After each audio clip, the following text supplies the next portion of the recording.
I remember the day I moved into the apartment. I was excited. I thought a fresh start in this big building, with its clean, sterile hallways and well-manicured lawns, would finally bring me peace. Maybe I'd meet new people, finally make some friends. The space was quiet. It was comforting, but I never did make friends. I kept to myself, spent most of my time at my desk, struggling to make ends meet with freelance gigs that barely paid enough for rent. The walls felt so thick at first, like I was insulated from everything outside. A cocoon. But now it feels like the walls are alive. At first, everything was fine. I relished the quiet, the solitude. I'd sit in my cramped little room, the desk shoved against the single window overlooking the alley, and write. The sounds of the city filtered in through the thin walls.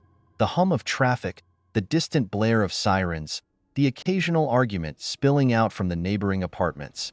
But in here, I felt safe. That's when I found the hole. I discovered it by accident one night while rearranging the furniture. The fridge was old and heavy, and when I tried to push it against the wall, it scraped across the floor with a hideous screech. That's when I saw it. A small, dark space, hidden behind where the fridge used to sit.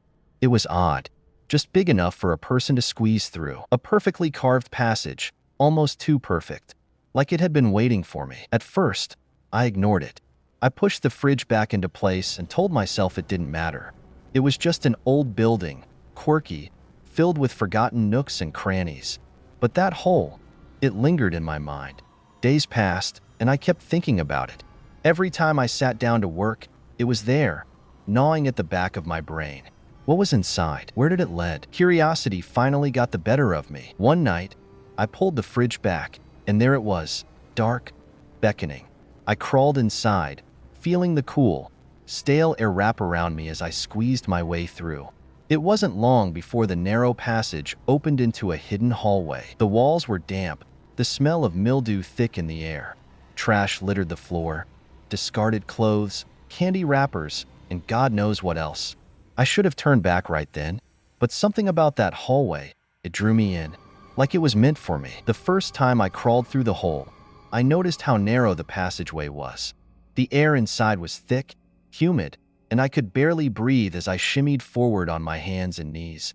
The walls brushed against my skin, wet and clammy, like some kind of living organism. The space around me pulsed, like it was alive. My skin crawled, but I couldn't stop. I kept moving, though drawn forward by a strange compulsion, until I found myself staring into a peephole. It was a young couple. They were laughing, sitting close together on the couch. So happy, so unaware of the world outside. I watched them for a long time, my breath shallow. They didn't see me. They couldn't see me. But something about the way they were, it reminded me of something I'd lost. I didn't realize how much time had passed until the man looked directly at the wall where the peephole was. My heart stopped. I swear for a moment he saw me. His eyes locked onto mine, even though there was no way he could. I scrambled back, my hands shaking, but I couldn't stop. I moved forward, toward the next apartment. Each apartment was worse than the last. In one room, a group of friends were playing video games, music blaring through the speakers. Their laughter echoed through the walls, loud and mocking. They were oblivious to everything around them, even as I pressed my face closer, hungry to be part of their world. But I wasn't. I was nothing more than a shadow, a ghost in their space. The next room, I wish I hadn't looked. There was an old woman. She was hunched over, knitting something in the dim light, her bony fingers trembling as they worked the yarn. She looked just like my grandmother, but when she turned her head to the side, I saw her face, sunken eyes, skin hanging loose like she was already dead. I stepped back, gasping for air, but it was like the walls had grown tighter around me. Then came the room with the violent sound. I heard it before I saw it. The dull thud of something heavy hitting flesh. The sickening sound of bones breaking. My stomach churned as I looked through the peephole. A man stood over a woman's lifeless body, his chest heaving, his face twisted in rage. Blood stained the floor, the walls. The woman's eyes stared blankly at the ceiling. I wanted to scream, to call the police, to do anything, but I couldn't move. I was frozen, my hand trembling against the wall. The man towered over her lifeless body, breathing heavily, and then he looked up. right at the wall, right at me, and his lips curled into a smile. I stumbled back, my heart racing. What the hell was this place? Who had made this passage? Was I the only one who knew about it? My mind was a blur of questions, but before I could turn and run, I saw another door. This one was different. There was a light shining underneath it, spilling into the dark hallway. It beckoned me, just like the hole had. I approached, my breath shallow, and pressed my eye to the peephole. It was a room unlike any of the others. The walls were lined with mirrors, lights framing each one like a backstage dressing room. There were costumes scattered across the floor. Feather boas, sequin dresses, hats of all shapes and sizes. And in the center of the room was a single chair, facing a mirror. Something inside me shifted. I opened the door and stepped inside. The air was different here. Warmer, somehow. Inviting. There was a large, ornate mirror with lights around the edges, like something you'd see in a dressing room. There were clothes scattered everywhere. Old costumes, hats, masks. It looked like a movie set. My breathing slowed. This place, it felt familiar. I stepped inside, drawn to the mirror. My reflection stared back at me, but there was something wrong with it. My face looked twisted. The longer I stared, the more my reflection began to move on its own. It smiled when I didn't. It tilted its head, eyes narrowing like it knew. I bolted back into my apartment, heart pounding against my ribcage. I practically jumped through the hole. The memory of that horrific smile haunted me. The man who killed his wife. I needed to escape, to block it all out. But how could I? The hole behind the fridge loomed in my mind like a sinister invitation. I needed a moment to breathe, to gather my thoughts. What should I have done? Should I call the police? I walked to the kitchen, my hands shaking as I drank a glass of water. I stared out the window at the dimly lit parking lot below. Something felt off. Maybe I was just hallucinating. As nightfall covered the skies, I decided to sleep away the uncertain reality, to wash away the horrors of the day. But as darkness wrapped around me, I couldn't shake the feeling that I was not alone. The walls whispered secrets I couldn't decipher, and shadows danced just beyond my field of vision. Then came the sound, a soft rustling, like fabric brushing against skin. My heart raced as I sat up, squinting into the darkness. There, in the corner of my room, was a figure, dark and menacing. It hovered just out of reach. I felt paralyzed, unable to scream or move. When I finally mustered the courage to turn on the light, the figure morphed, contorting into the shapes of my room. The shadow stretched, expanding until it seemed to breathe. It lunged toward me, but before it could reach me, it vanished, like smoke in the wind. I woke up the next morning. It was all a dream. The sunlight filtering through my blinds like a warning. I stumbled into the kitchen, the haunting memory of the dark figure still fresh in my mind. I needed caffeine, something to ground me. As the coffee brewed, I tried to shake off the creeping unease. That's when my eyes met with the fridge, or maybe behind it. The hole was still there. The uncertain reality was real. The hole became bigger than ever. Maybe there was a peeping Tom in the building. I decided to talk to the landlord. I stepped outside, ready to confront him about the uncertainty in my apartment, but the hallway was empty. No one stirred. No voices echoed back. It was dead silent.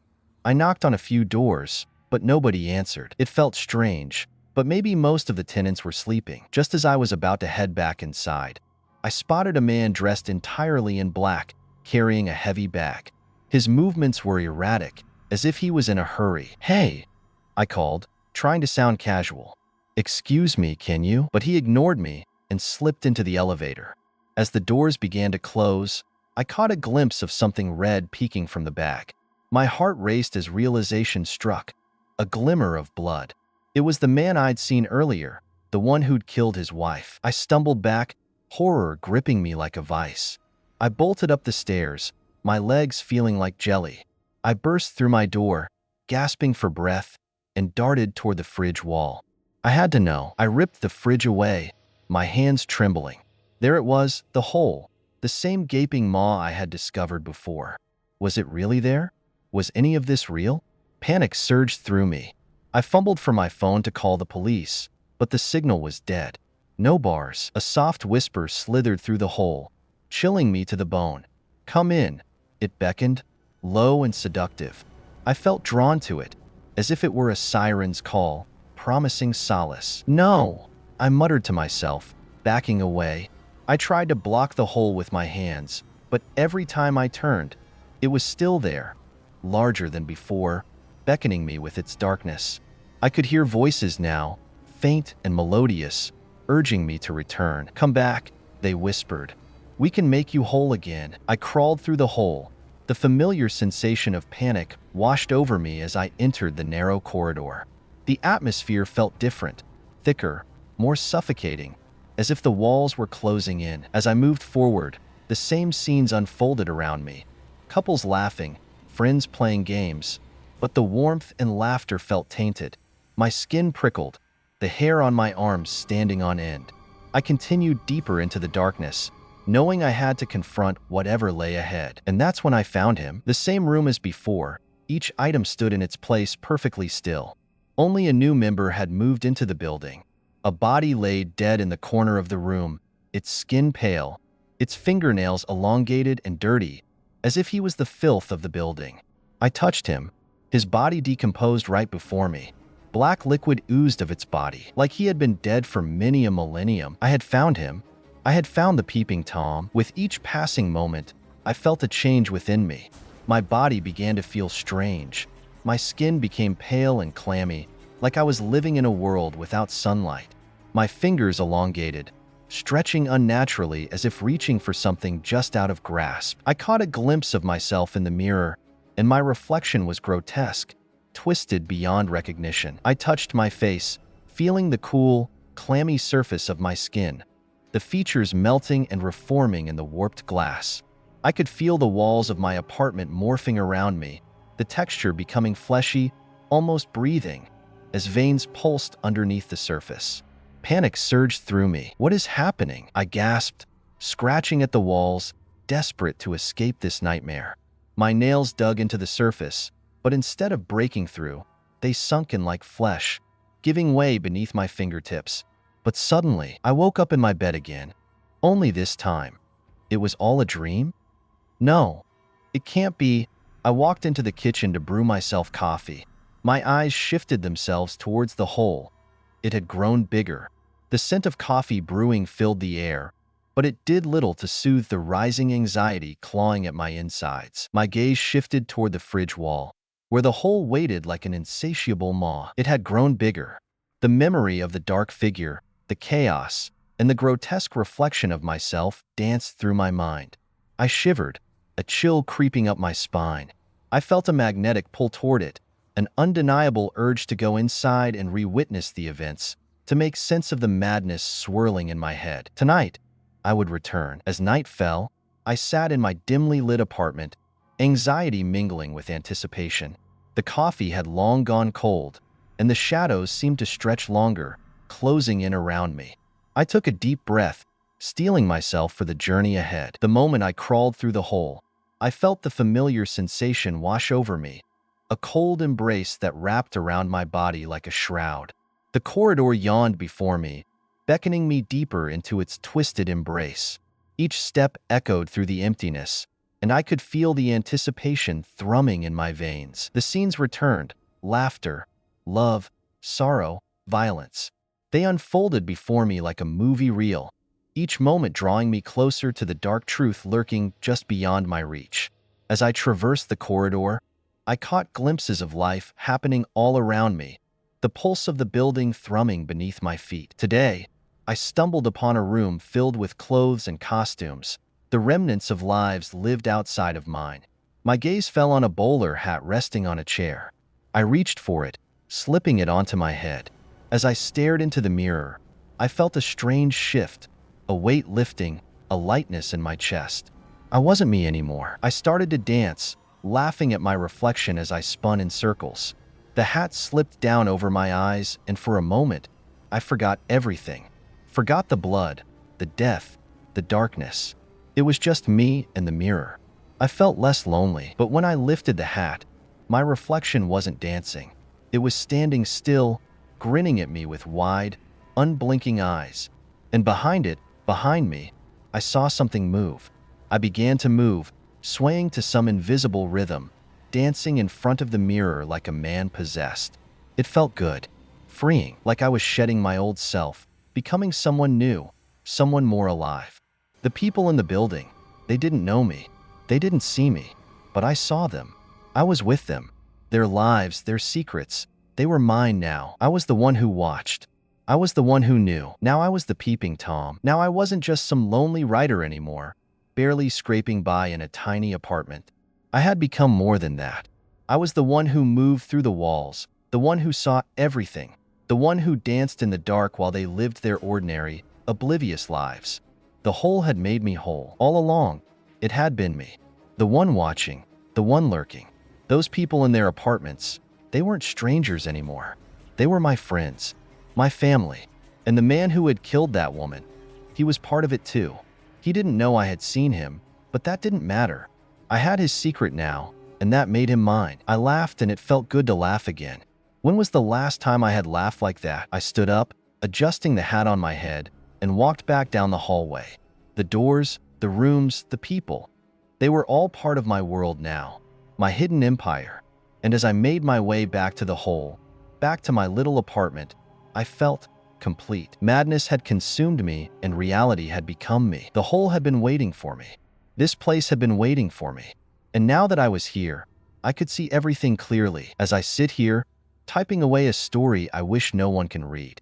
Just know, I am the peeping Tom, and maybe, just maybe, I'm watching you right now, too. As you read these words, as your eyes move over the blue screen, as you sit there in your quiet little life, maybe I'm there, just behind you, just out of sight, watching, waiting. You aren't alone. I am with you, for you are my friend. If you wish to meet me, maybe crawl into a hole just like I did. You might even find me.